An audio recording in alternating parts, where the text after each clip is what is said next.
For years, I've been designing things to make car camping comfortable for 2 people. I'm gonna run you through all those things, tell you what's changed over time, and link the how-to videos and free plans in the description. Now let's get into the build, starting with probably the most important thing, the platform that levels the sleeping surface and provides additional storage underneath. Like everything in this build, it doesn't require any permanent alterations to the vehicle, and it's easy to install because it's only about 55 pounds. We typically leave it in the trunk, and when we're ready to hit the road, we fold the seats down and slide the platform out. Once it's set up, we put down a 4-inch foldable foam mattress. Then lean the front seat forward and stuff between the folded down seats and the front seats.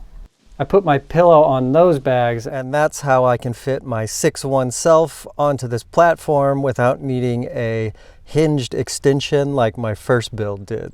And the reason I got rid of that hinged part is so that I could lower the platform about 4 inches and put a thicker foam mattress on it without it feeling like our faces were pressed up against the ceiling while we were sleeping. That change did give us a little less underbed storage, but there's still some. So I bought these slim zipper bags to put my clothes in, and I slide them under and around the bed and all the little nooks and crannies. But the largest underbed storage area is the drawer that I keep organized with these plastic bins.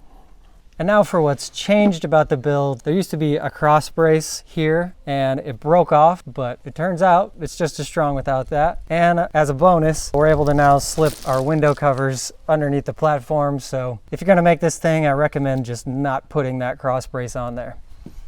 Now the other thing is, if you look in the drawers, in the original plans, there were toppers that I could use as a table, but I find myself not really bringing them on trips with us anymore because after some upgrades, we have plenty of surfaces in other places. Now, the last thing I'll note is that to keep things economical, I didn't use metal drawer slides, which has worked fine for me, but I have had people suggest putting wax on the rails of this thing to make it slide in and out smoother. So that's something you could try if you've made this and your drawer is sticking. As far as cost to make this goes, it's probably about $100 worth of materials, but people are selling these pre-made online for around $700. So my advice would be use the free plans that I provide, buy the tools and the materials, and make it yourself for probably half that price.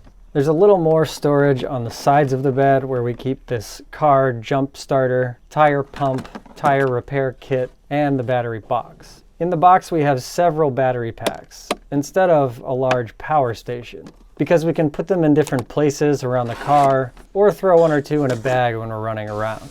So before you invest in one of those larger power stations, consider that, especially if you're in a small setup like we are. All right, now for what I think might be the most underrated part of the build, the shelf/entertainment center. This small storage space is used mostly for things we need at night, like a book or glasses or extra clothes. It uses the trunk cover attachment points to float, so no table legs are in our way while we sleep. It was pretty easy to make with plywood and only costs around $35. The coolest part about it is this iPad mount that makes it easy to watch a movie if we're reined in and can't be out by the fire. The shelf has lights built into it, but to really light the place up, we use various vintage lights I've restored, like this little World War II era one and this guy from the 70s. It is controlled by and charges my phone. Another part of this shelf system is these small window covers, which are one of the first things I made. They slide right into the useless little windows and lock in place with little plastic tabs. And the only thing I've changed about these since the original build is after several comments, I did paint the back black so that you can't tell there's something in the window from the outside. A few other small things worth pointing out are these perfectly sized bins for the center console for things you'll need while driving. This large mirror for your lady, or if you have a face you'd like to look at.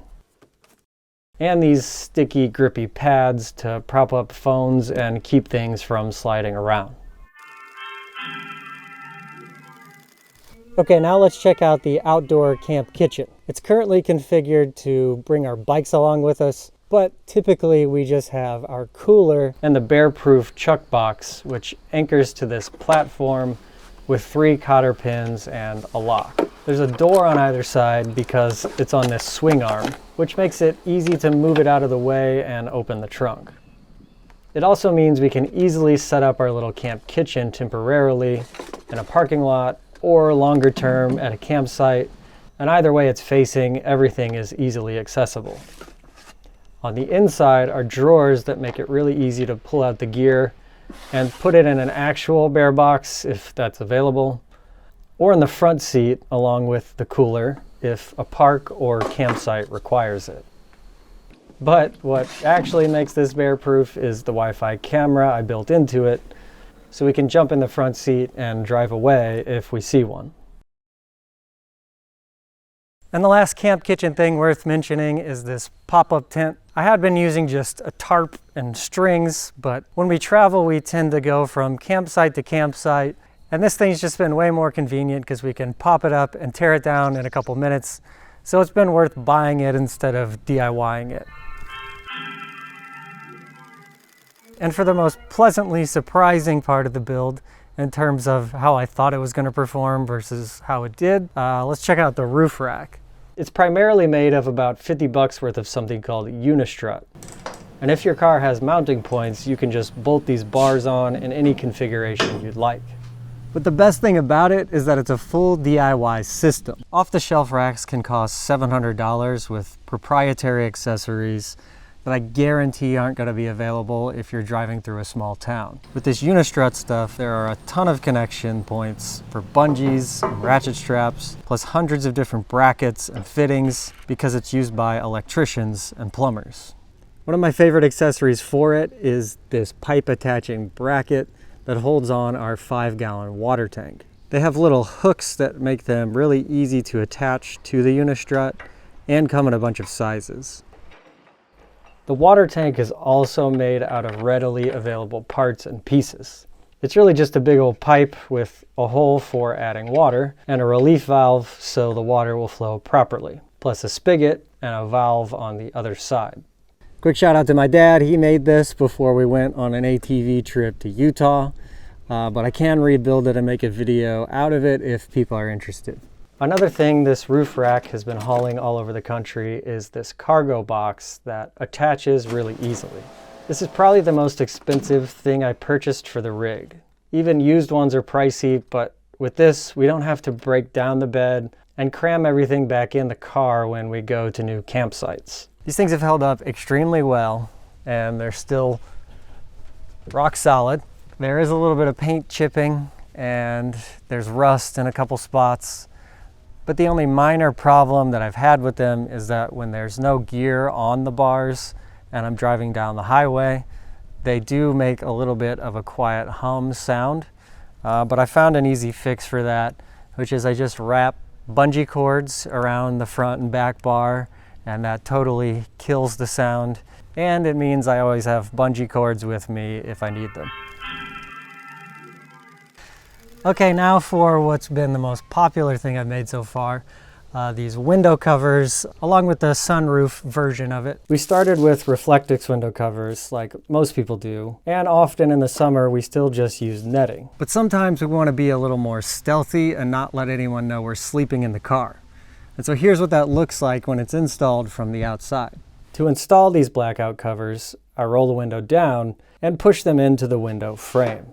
The rubber gasket around the window holds them in place. Once they're in, I roll the window back up and leave just the slightest crack at the top. And to keep rain out of that crack, I added these stick-on rain guards. On the inside, there's a pocket that holds a battery that powers a fan, and once turned on, it starts pulling air from outside into what I call the snorkel. And down and out this piece I call the scoop on the inside. And that might all seem overly complicated, but with these in, you can pull fresh air in without anyone seeing you watching YouTube or whatever you're doing in there. But if you want to peek out, I have this little 3D printed window so you can see bears coming or the cops or whatever. Since the second build video of these, I haven't changed anything. but I will respond to some of the most common comments that I got. One question is, does this plastic material warp when it's really hot outside? I've been places where it's in the 90s during the day and it hasn't warped it much. And any warping that it has done, it actually has molded it to the shape of the window even better. But if you're in Phoenix and it's 110, 115 degrees at some point, you might see more warping because the inside of your car is going to be way hotter than that. That leads me to another thing people have commented, which is, yeah, if it's 100 degrees outside and you're trying to sleep in your car in the middle of the day, this little fan is not gonna save your life. But on nights where it's 75, 80 degrees, the sun's down, and it's just a little hot and humid in your car, these really do make a big difference and make it way more comfortable. The sunroof version of this is just as easy to install and runs on a standard battery pack. Once it's set up, I just have to turn this little knob, and this thing really pulls a lot of air through, even when the sunroof is in vent mode, allowing it to work in light rains.